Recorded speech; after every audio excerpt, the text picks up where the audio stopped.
পরিবারটাকে কখনো খারাপ দেখতে চাইনি। সব সময় চেয়েছি আমার পরিবারটাকে কিভাবে ভালো রাখবো। জানো বাবা, আমি কোনো দিন আমার নিজের শরীরের দিকে তাকাইনি। সব সময় আমার পরিবারের কথা ভেবেছি। তোমার কথা ভেবেছি, মায়ের কথা ভেবেছি, ভাইয়ের কথা ভেবেছি, আর ভেবেছি আমার ছোট বোনটির কথা। কিন্তু তোমরা কেউ কখনো আমার কথাটা ভাবনি। ভেবেছে আমার ওই পিচ্ছি বোনটা। আচ্ছা মা, শুনেছি সন্তান কষ্টে থাকলে নাকি মায়েরা বুঝতে পারে। কই, তুমি তো কখনো বুঝতে পারোনি আমার কখন মন খারাপ থাকে। কিন্তু আমার ওই পিচ্ছি বোনটা ঠিকই বুঝতে পেরেছে।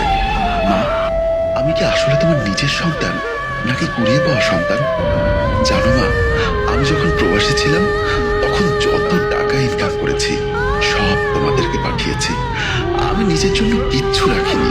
বিশ্বাস করো, আমার তো ঠিকঠাক মনেও পড়ে না কবে দুমুঠো ভালো খাবার খেয়েছি। ভেবেছিলাম বাড়িতে এসে তোমাদের সাথে একসাথে বসে দুমুঠো ভালো খাবার খাবো।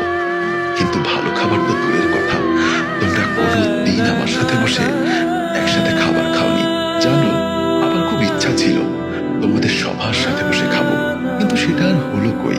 তোমরা তো আমার খবরই ঠিকঠাক নাওনি। খেয়েছে কি খাইনি সেই খবরটাও নেওনি।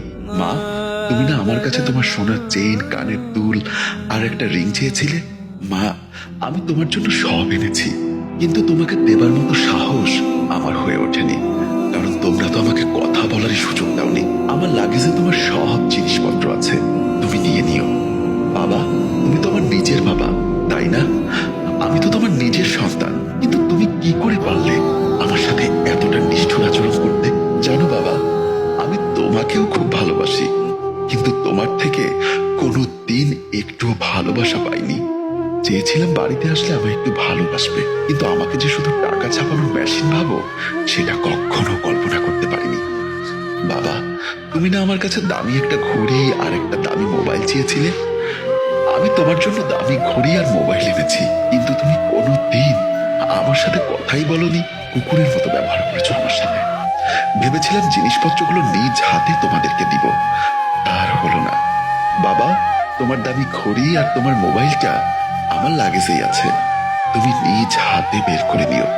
মা, তুমি না বলেছিলে ছোট ভাইয়ের জন্য একটা ল্যাপটপ আর ব্যবসার জন্য 5 লাখ টাকা দিতে।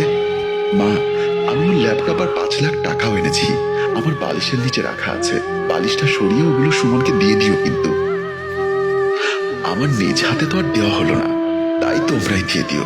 বাবা, তুমি না বলেছিলে আমার ছোট বোনের বিয়ের জন্য ওর সোনার চুড়ি, কানের দুল, হাতের বালা, গলার চেন লাগবে আর 3 লাখ টাকা লাগবে। বাবা, আমি আমার পিচ্চি বোনের জন্য সব এনেছি।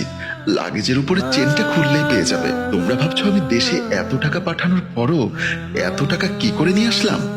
জানো মা, আমি দিন রাত 24 ঘন্টা মিলে 20 ঘন্টাই কাজ করতাম, কখনো নিজের শরীরের দিকে তাকাইনি। আর তারই ফলস্বরূপ আমার মাথায় বাসা বাঁধলো ব্রেন টিউমার। জানো, ভালো করে কখনো চিকিৎসা করিনি। ভেবেছিলাম এমনি হয়তো ঠিক হয়ে যাবে, কিন্তু একটা সময় পর ব্যথা সইতে না পেরে ডাক্তার দেখাই, আর তখন ডাক্তার বলে আমার ব্রেন টিউমার। আমি লাস্ট স্টেজে আছি, বড় জোর 1.5 মাস বাঁচবো। তাই আর কোনো কিছু না ভেবে 24 ঘন্টা কাজ শুরু করি, আর টাকা জমিয়ে তোমাদের সব চাওয়া পূরণ করে দেশে আসি। ভেবেছিলাম মৃত্যুর আগের 15টা দিন তোমাদের সাথে হাসি আনন্দে কাটিয়ে ওপারে চলে যাব, কিন্তু আমি দেশে আসার পর তোমরা যা শুরু করলে তাতে আমার নীরবে একটা ঘরে পড়ে থাকা ছাড়া